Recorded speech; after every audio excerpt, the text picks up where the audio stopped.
actually, I'll pass them out as we go. But so Wilson said, yeah, we've known each other a long time. We met, I was working, thank you.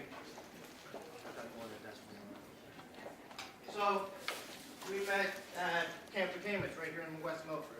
He was the division head. I met my wife there. So that was a great summer for me. It was only one summer, but it really got me going on a great career. So I'm thrilled to be here back in West Milford. It's kind of neat to drive past the entrance to the camp on the way here. But I'm going to talk today about the Northeast Resiliency Consortium. And I'm going to start just by giving you a brief overview by sharing the video.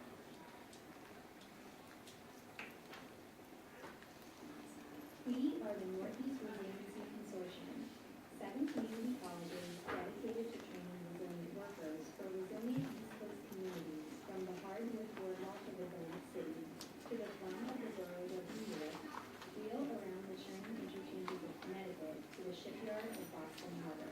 Funded by a 3-year, $23 million tax grant, the NRC has enhanced and created workforce development and programs of study across the region.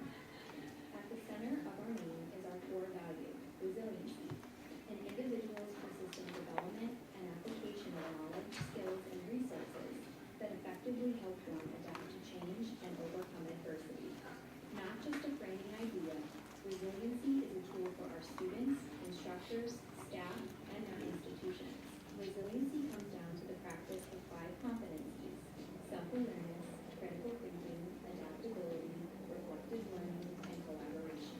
The resilient student in our programs will demonstrate these abilities to receive certification, then become a resilient job candidate and relate these capabilities to a future employer, becoming part of a resilient company that can translate these values to the workforce and the greater community. The NRC has developed programs of study in the energy, healthcare, and information technology sectors. Through preparation and, most importantly, constant, even intrusive support, the NRC strives to serve the larger community by starting with the very heart, our community colleges.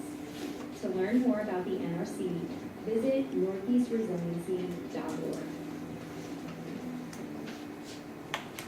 So, obviously this is a promotional video, so they're talking about the heart being in community colleges, but I'd argue that your family and resource centers are your heart. So, we're going to go with that premise today.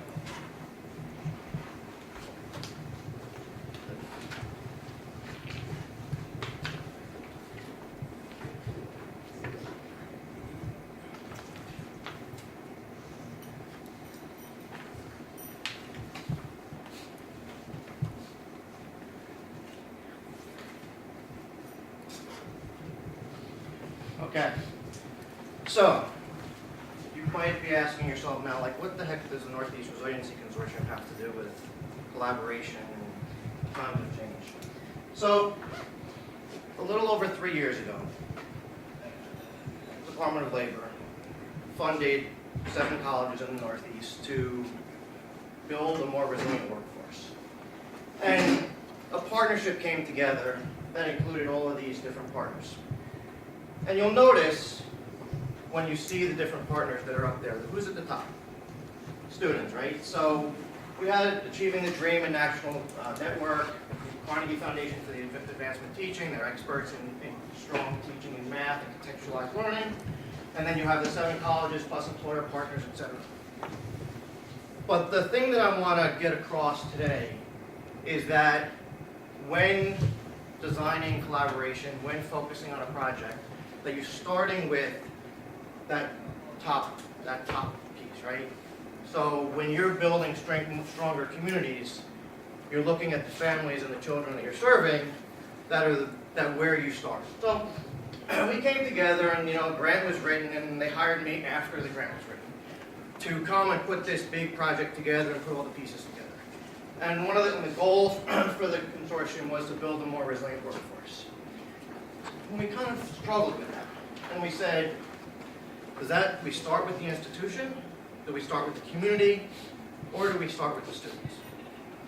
And with my expertise in collaboration, the human-centered design of developing a collaboration was really important because we had to make sure that we were starting with the student.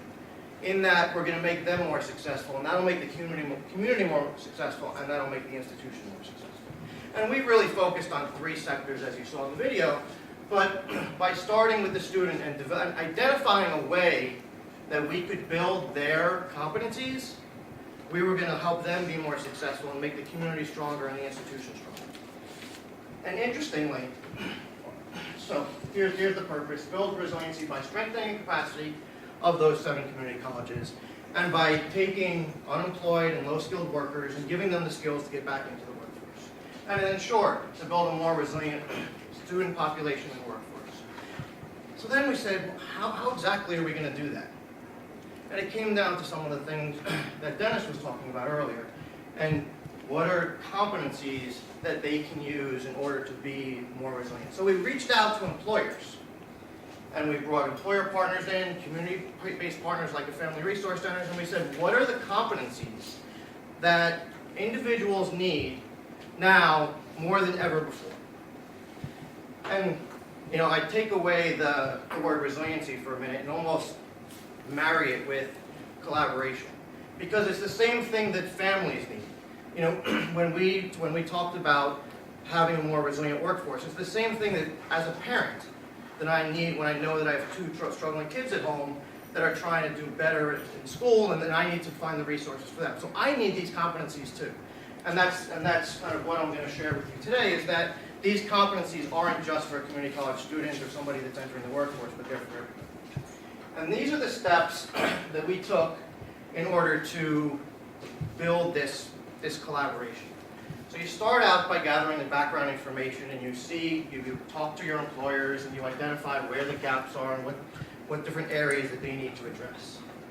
And then after you have that background information, you take a look at these different objectives and the scope, and then you just work through this action plan, you identify the samples, and I'm not going to go piece by this, and I can share this with Wilson afterwards so you guys can all get access to it. So after we started taking the test, taking through those steps, we said, okay, what exactly are we doing? What does resiliency mean? So the first thing we did is define resiliency. And resiliency is an individual's persistent development, application of knowledge, skills, and resources that effectively help one adapt to change and overcome adversity. That sounds like it could be pretty, that's not just for community college students, right? That's something that everyone needs in today's environment, especially with how fast things are changing. Technology is really taking us in a different direction in regard to what someone really needs from a competency standpoint. So after we defined resiliency, we then said, well, we went to employers and staff and faculty, and we said, what are the competencies that one would need in order to be that? So if that's something that you're going to be, you really needed these 5 competencies. And I married them up to the 5 protective factors for Family Resource Centers. And I really saw a lot of crosswalking in that when you look at the 5 pieces on the right, and then you look at our competencies, there's really a crossover between the 2. And so as I'm preparing for this, I kind of was like, how am I going to merge these 2? And I initially wasn't even going to talk all that much about resiliency, but the more and more that I looked into the work that you all are doing in Family Resource Centers, the more that I felt like this could be really helpful for you. So after we identified what these were the definition of resiliency, and then we had these 5 competencies, and we actually started out with 6. So we went to the employers, and our 6 was the ability to use technology. And the employers and the faculty and staff said, well, that's really in all of these. You don't need that as a separate competency. So as we're going through the process, we're testing them and we're working through it, and we brought it down to 5. So we developed this resiliency competency model. And this competency model really, I think, is helpful to students because it helps them right? One of the things that we talk about when it comes to collaboration, is it about you or about them? What makes it successful? From your standpoint, is it about them or is it about you? But what makes it successful? Remember the question. You're doing it for them, but who makes it successful? Right? Your ability. You know, if you're working in a collaboration and you're saying, well, they're doing this, well, they're doing this, that's not going to be a successful collaboration. You have to look at yourself and say, what can I do? What are you doing to make this collaboration more successful? And that's why developing these competencies is important, because it gives you the ability to be a stronger collaborator. And it's not you saying, well, they're not doing this. It's what can you do to make sure that you're stronger in this area. And that's why, you know, and when we went out and we spoke to employers, they kept on coming back to us and saying, when we get somebody into a job, they'll come and they'll get the job and they'll have the skills to do the job. But the first time they hit adversity, they quit. Or the first time they have to work with somebody else, they don't have those skills that they need.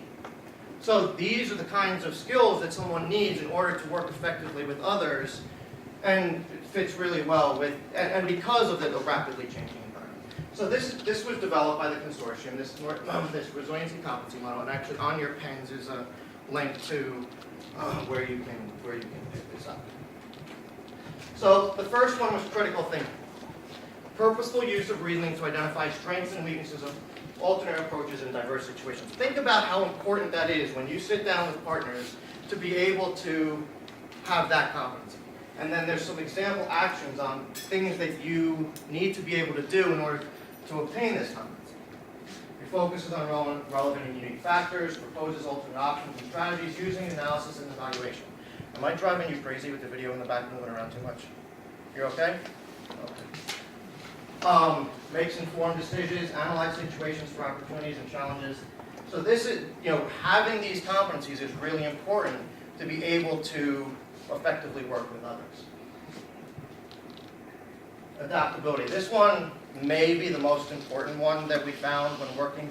So if somebody comes and says that they want to work with you, and you don't have the ability to change the way that you're doing something, that can be a real problem. So one of the things that we found with each of these competencies as an individual, it's helped us as help students individually, but it's also been an opportunity for all of the institutions to obtain these competencies as well. So now our administration, our faculty, our staff are all becoming really, you know, focused like a laser beam on getting our students to be more resilient, better critical thinkers, more adaptable.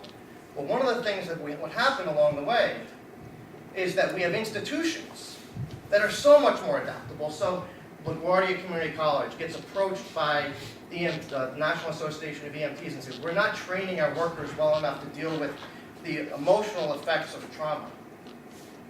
You're training them to repair a broken arm, to stitch someone when they've got a deep wound, but we're not training them to have the social and emotional support that someone needs when they're in a car accident. So you're going up there and you're not saying to the patient, everything's going to be all right, we're going to contact your family, make sure that they're there at the hospital, we're going to take good care of you. That was something that was missing from the EMT training. So LaGuardia gets approached with this problem, and they figure out a way to create a training that now is part of their EMT training that is going to be brought to every EMT provider across the country. And because the institution became adaptable, they too were able to better serve their students. So it wasn't just about building these competencies for students, it was about making sure that the colleges that were involved in the consortium were taking on that same kind of philosophy. The next one is self-awareness. A clear understanding of one's qualities, characteristics, strengths and weaknesses, and how they impact oneself and others. How many times have you worked in a partnership where you had somebody in the group that just wasn't aware what their impact was on the rest of the room? Anybody? I mean, the importance of self-awareness and the ability to work with others can't be underestimated. The person who sits in the room and just talks the entire time and isn't aware that there might be 15 other people in the room that can give strong contributions, that person doesn't have this ability. And we saw that too often, people were going into employment opportunities without this. So by taking this competency and making it more a part of curriculum, we're now turning out students who are that much more successful at building collaboration. So the example actions for this one engages in self-assessment, introspecting, recognizing one's own emotions, identifying the barriers. That's really important, that you are able to take a look at yourself and what are the barriers that are preventing you from working with someone else. And then you're able to make confident, committed, and motivated choices, and you ask for support. No one can do it alone. It's really important that we're able to work with others in this. Reflective learning. This is, as you look back at the times that you're working with others, you often are looking, well, Wilson introduced me today, right? I wouldn't be here today if it wasn't for a competency like this, right? Because we look back on the time, what we've learned over our career, and we make it applicable to things that we're doing today. And that's how we come up with the appropriate strategies in order to sit and collaborate with others. And then collaboration. This obviously is what we're here to talk about today, but it was really something, and looking at these other actions, we really saw what are the key things that a student and or person needed to be able to do in order to effectively collaborate. One that I want to draw your attention to. The fourth one down. Prioritize group goals while recognizing individual interests. Now, we spent 2 years working through these example actions and these competencies. I want to ask your opinion. That one in particular, we had a long, lengthy argument over this, and I'm not going to tell you where I fell, but prioritize a group goal while recognizing individual interests. Is that something that's needed for collaboration? I'm sorry. Prioritize group goals while recognizing individual interests. I wanted it to read prioritizes group goals. Forget individual interests. Individual interest was back in self-awareness. Collaboration is about focusing on the group goals. If you put too much on the individual interests, in my thought, was that you're bringing your own agenda too much. Whereas if you're really focusing on the group goals, then you're going to have a more effective collaboration. But I was outvoted on that one, so we ended up. So those are the 6 or 7 example actions for collaboration. So after we developed this, we then thought, well, okay, so what? What does this do for us now? And then we take these competencies, and we have more than 75 different programs that we run across the 7 campuses that we're on. And we say, we need to now take these competencies and figure out a way to put them into the classroom. So 25 different programs across the 7 campuses then took the competencies, and we had a curriculum alignment table that aligned these competencies with the work that was being done in the classroom. So whether it was EMT training or a community health worker or IT problem solving, a first year experience course, we had them align their curriculum with these competencies to make sure that activities that were happening in the classroom were demonstrating or practicing these competencies. So collaboration was something that if somebody's sitting down at a computer to do a programming piece and they get stuck, the teacher then was more intentional about saying, well, don't come to me for the answer. They were forced to talk to their peers from either side of them. So that was an example of collaboration. So through the use of these curriculum alignment tables, it wasn't as so much that faculty and staff weren't developing more resilient students previously, but they weren't being intentional about it. So a student would go through a course, and they would get all the skills that they needed, but then they'd leave, and they weren't able to talk about it. So if somebody was they're interviewed by somebody, can you tell me about a time when you worked in collaboration or worked as part of a team? They didn't have the language. This competency model gave both the faculty and the staff member the language that they needed to be more to partner in a better way. So this pilot then gave us the opportunity, and that kind of what brings me here today, right, is that by going through this testing, we really were able to validate that this works. So we mapped the courses, we took this scientifically valid test, and we put it into these programs that range in 4 different areas, the 3 focus areas of training, and then student success also. So the first year experience courses, we have bridge training, student orientation, and then for SNAP recipients in Patterson, they would come and get a specific resiliency training. So, what was the result? 75 instructors and staff received resiliency professional development, 30 instructors and staff integrated resiliency competency into their courses, leading to 29 resiliency enhanced programs.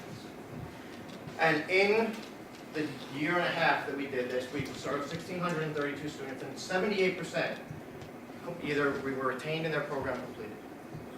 That's, I know that this is academic speak versus your family resource center, but that's a remarkable retention rate. So because we got more intentional about the way that we're working with students, and by building these competencies, we saw that they're being that much more effective at staying in their program. And to more specifically, that EMT training that I told you about earlier, so LaGuardia designed an EMT training that brought 8th grade students into their program, or 8th grade reading level students, excuse me. They also have one academic program where they get students that graduate from high school and come into the program. But the SAVE EMT program is for students that have either dropped out or haven't completed their GED, gets them that first.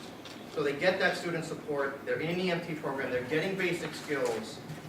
We saw, because we were integrated the resiliency work, them completed 87% rate. That was compared to the students that were going into the academic program at a 54% rate.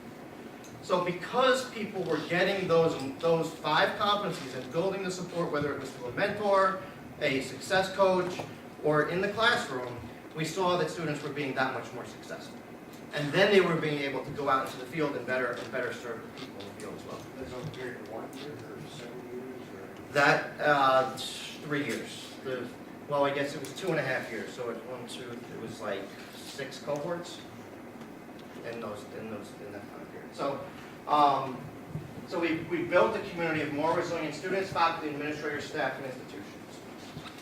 The resources down at the bottom, Resiliency Hub, the guidebook trainings, webinar, and presentations. One of the pieces that you'll find on your little pen there is the NRC Hub. There's actually, we also developed 10 online lessons that we give to instructors that they can use, that are open access, so they're available to you as well, that you could, they're critical thinking, planning. There's 10 lessons there, so, in your free time, go in, check it out.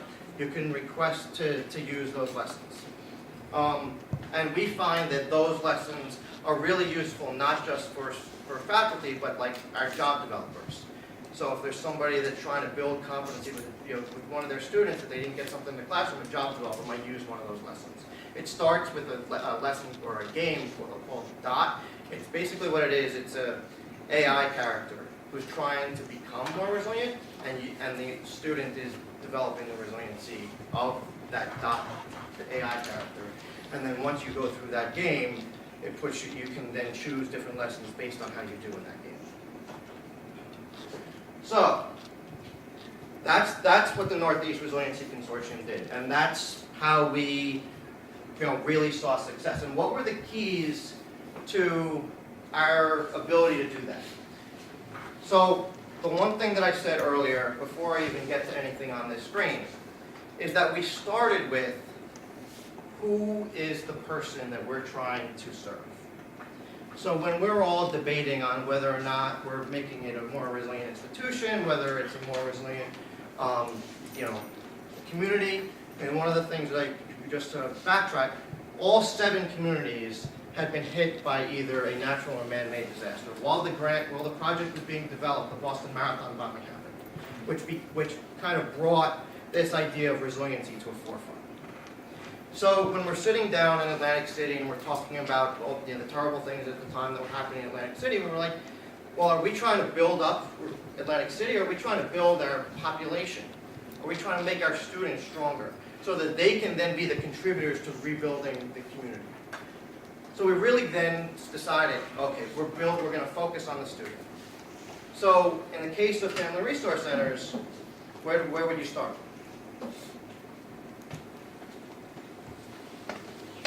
Where would you, where would you, if you're building a collaboration in order to build stronger community, like Wilson talked about, and Dennis talked about, what's the population that you're starting with?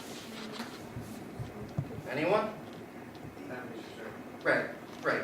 The families that you're serving. So by identifying their needs, that's where you start the collaboration. Because that's something everybody can agree upon, right? Yes. Those are the schools that are local to the center. I would argue that they are, I mean, are you serving them or are you serving the people in them?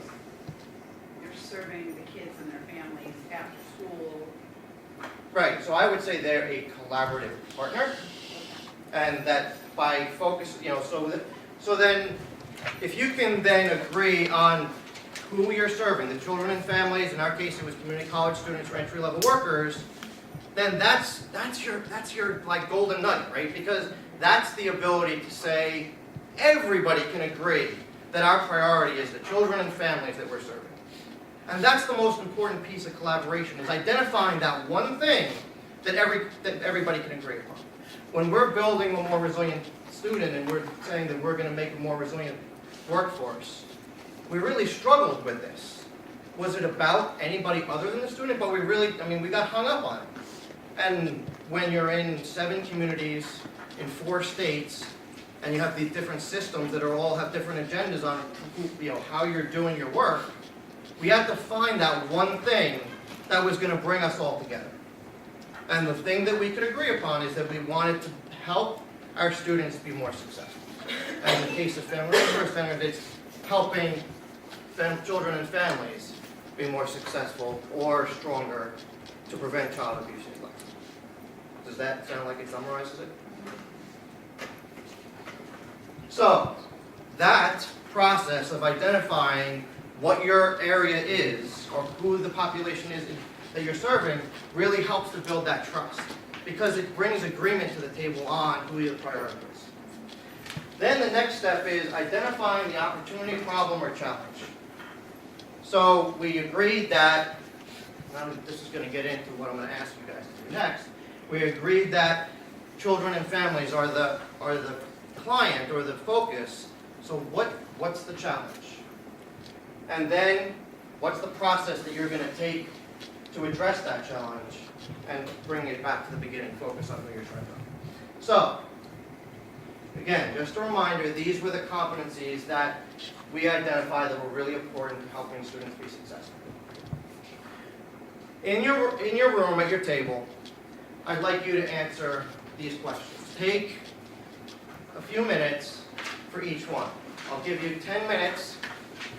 Maybe we can get 4 at a table at least. Take 2 or 3 minutes, silently, write down the answer to these questions. Okay?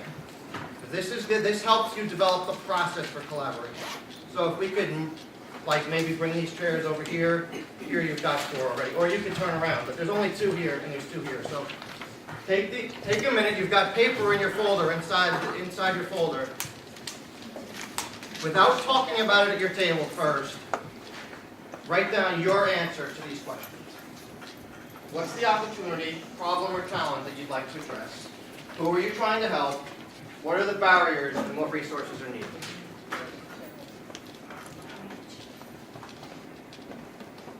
Anybody have any questions?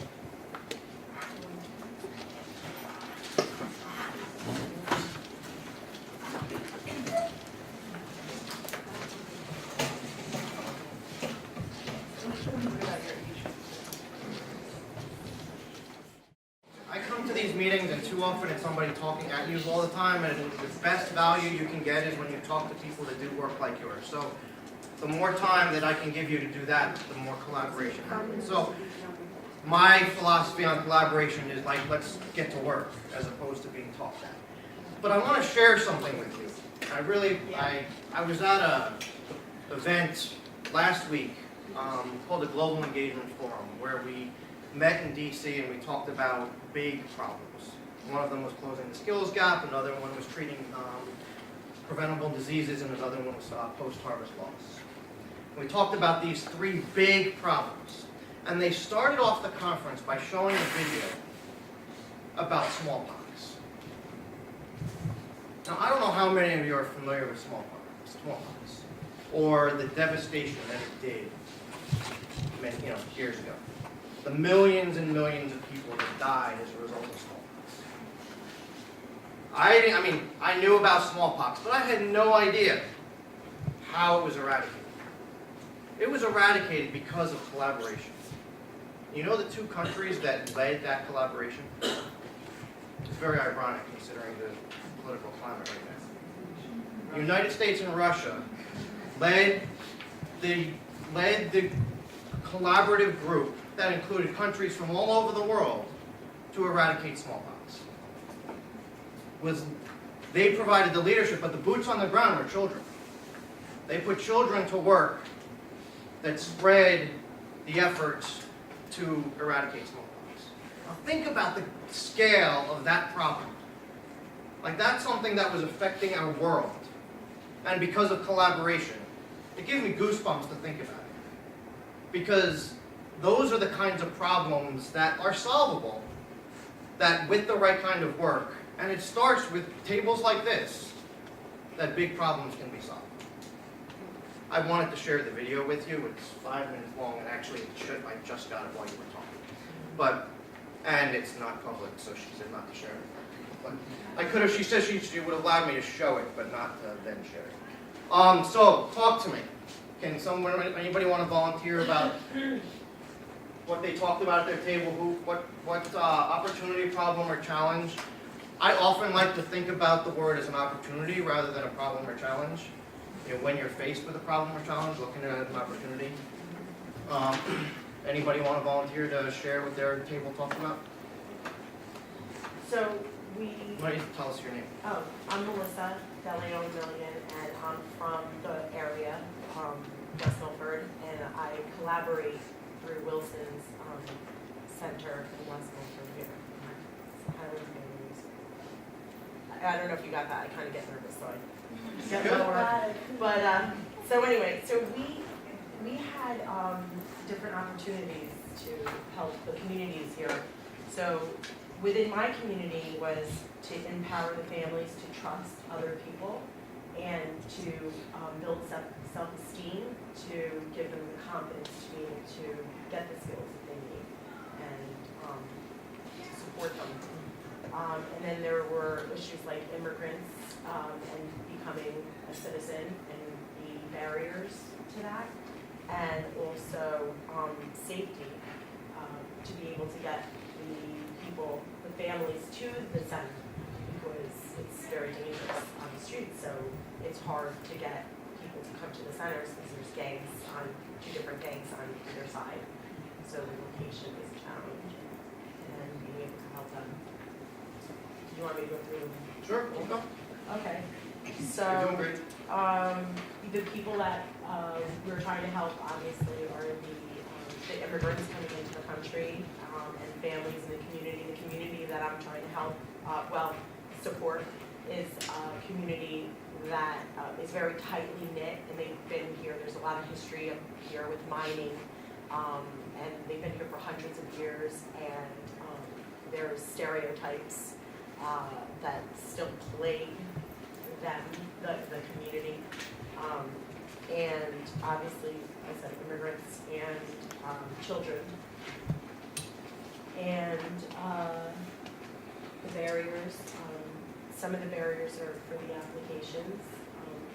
People are taking advantage of the immigrants. They're not able to get work, so it's hard to pay for the actual application to take the test, the fees for the test, and that has gone up very recently. But there are fee waivers, so just to get that information out, because people are paying like $600 to get someone else to fill out the paperwork for them, and it's not necessary. Where the center is there that will do it for free, but it's hard to get to the center because of the unsafe conditions. In my situation, I do a lot of I offer 4 programs to the community. So even though it's through my church, which is right in the middle of the community, transportation even is an issue at times. most of the time, but everyone gets a ride with each other, so that's good that it's getting the people out of their houses and collaborating amongst themselves. But once they're there, we need computers and help for the kids to be able to do their work and get on the computer or print. A lot of them don't have printers or so things like that. So finding funds, but I just found out there's lots of grants out there that can help with that. So I'm looking forward to that. Or resources, Those are the well, you talked resources, about some right. of the resources, so. Yep. So that's pretty much, did I miss it? No? Thank you for sharing. Anybody want to ask any questions? Okay, thank you. Anybody else want to share? Just really quickly, some of my colleagues were mentioning that they were having some difficulty in motivating the young male students that are associated with their communities and their population. And so I'm the outreach coordinator for my FSC. My name is Amina Hassel, sorry, from the East Orange Family Success Center. And we had come up with a lot of ideas, but I used to be a school teacher. So I came up with a sneaker creating contest because boys love sneakers.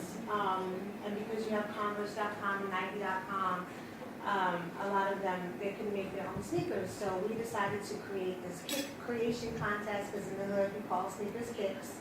And just, FYI. And, I know.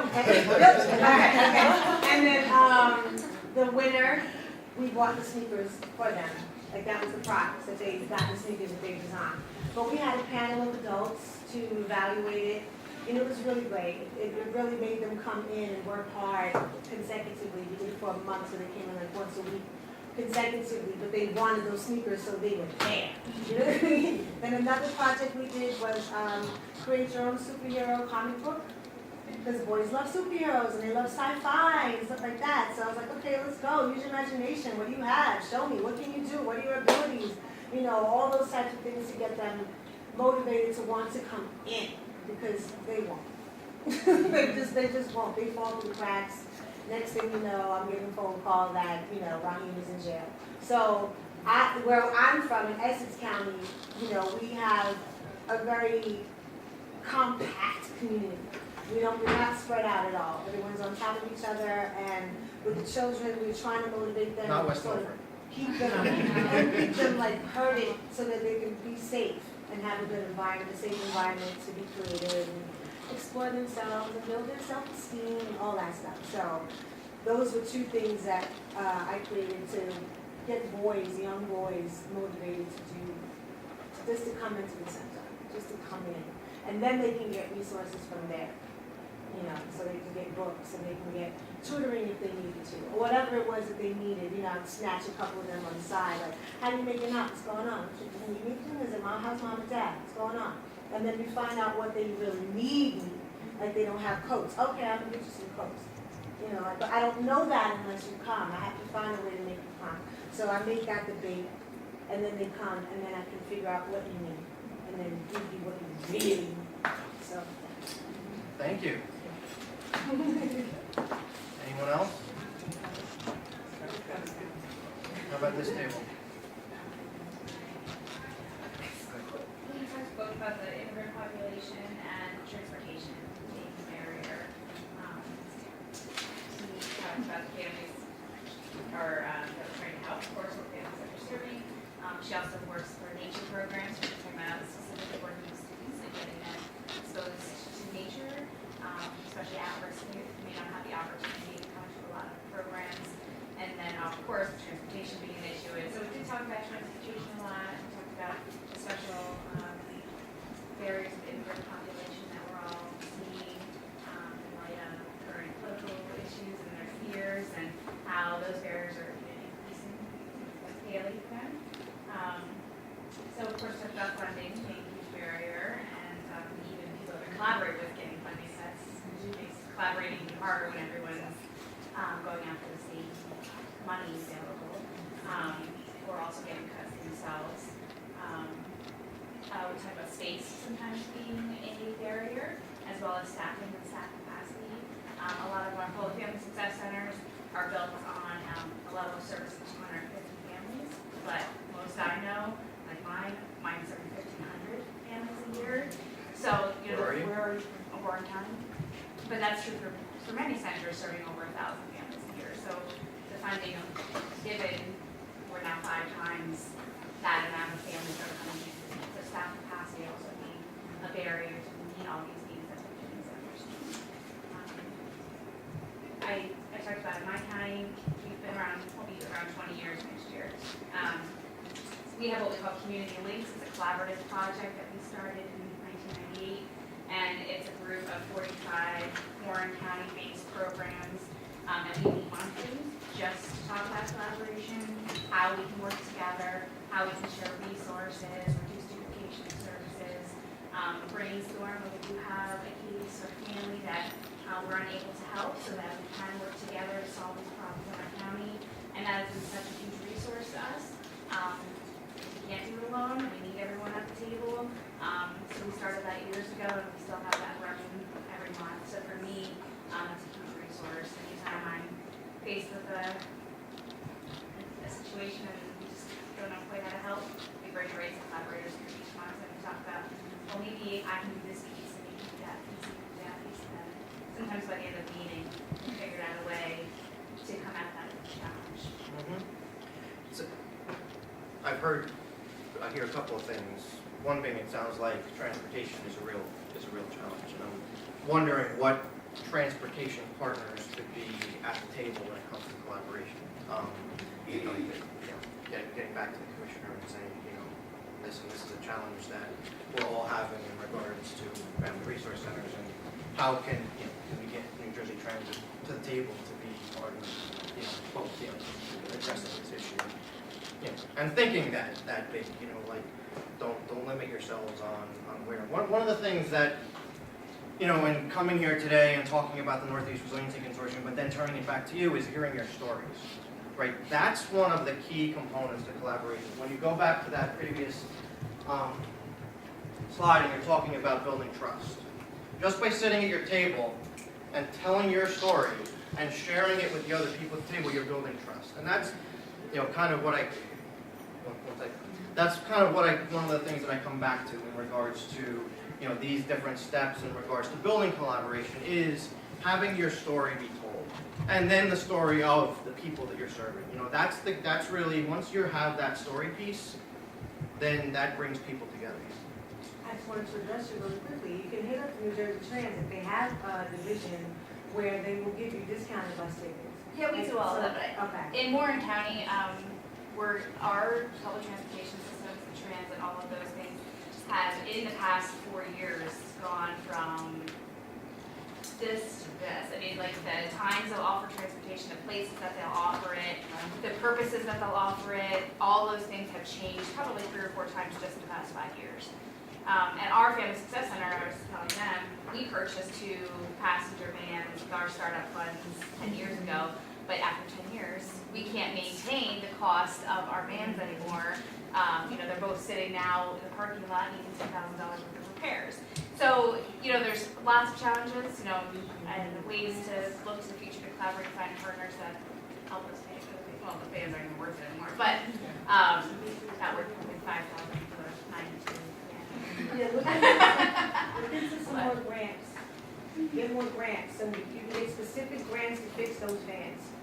Okay, so really, plug it out. You can get the grants, you can get all the money you We need. can't fix the van. I mean, we need to buy new vans, that's what we need. Okay. Either But way. yeah, I mean, there's, Do it. I would encourage and everyone. everyone should go to Atlantic City and gamble. Well, I'm speaking from someone who's working for community college. I would encourage you to also reach out to your community colleges. We find in the 7 at least that I'm working with, that the role that they play in their county or community can be huge. So that would be another place where I would look. But again, going back, it starts with you and you having the What department, who do you talk to when you go to community college? Most It have, like, depends. community relations. Yeah, it depends. Okay. I mean, We that's have one of our. I don't even know whether Passaic has a community relations department. quite honestly, it's like you just find a way. Like, so you go in, you find a person, tell your story, and you go from there. So it's not really about where the entry point is, it's about finding one. Right. Like with many large organizations, it's about finding that person that you can, that can help along with you. But I'm running out of time.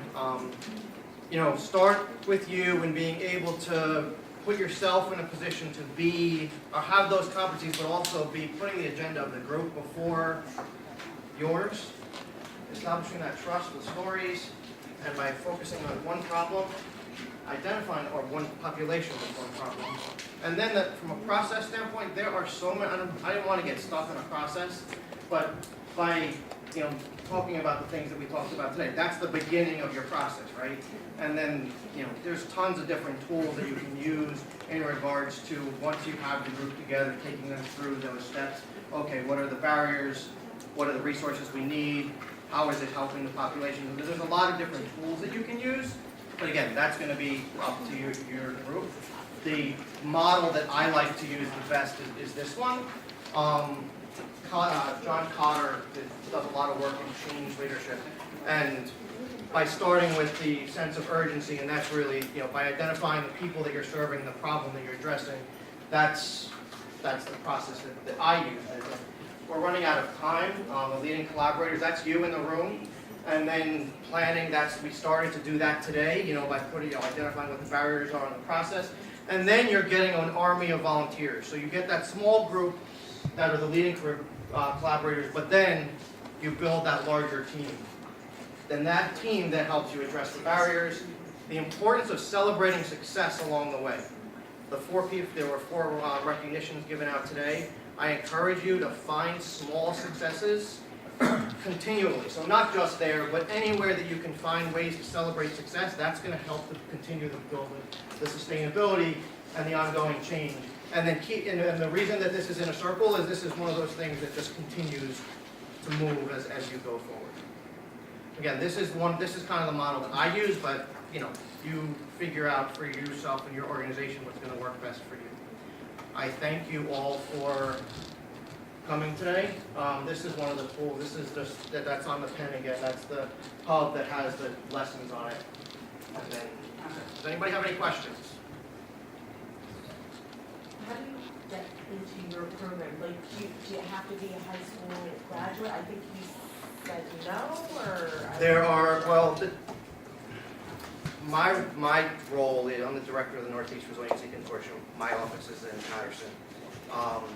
Our project actually ended, but each of the colleges continues the programming. So at a college like say the programs were held in the continuing education department. So in that particular department, there's not a requirement for high school graduation. There's a lot of different program areas that you can access in that. But as it was mentioned, there's a grant funded initiative, and the funding ends in September. The program, and now we're in evaluation period. So I actually start a new job May 1st. So I'm not going to be there that much longer, but it's one of those things that wherever I go, I will take this with me. It's been 3 years of excitement and great collaboration. It's the things that we've built will carry on in lots of different ways. Where are you going? I'm going to the YMCA of Metuchen, Edison, Woodbridge, and Sutton. Hopefully we'll have a family. Yeah. I wish I had a YMCA closer. They want 80 miles. It's like so big up there. Any other questions? You all have evaluation. What pressure that is to get your evaluation forms before I even start. Thank you all for coming, and if you have any, I'll be here.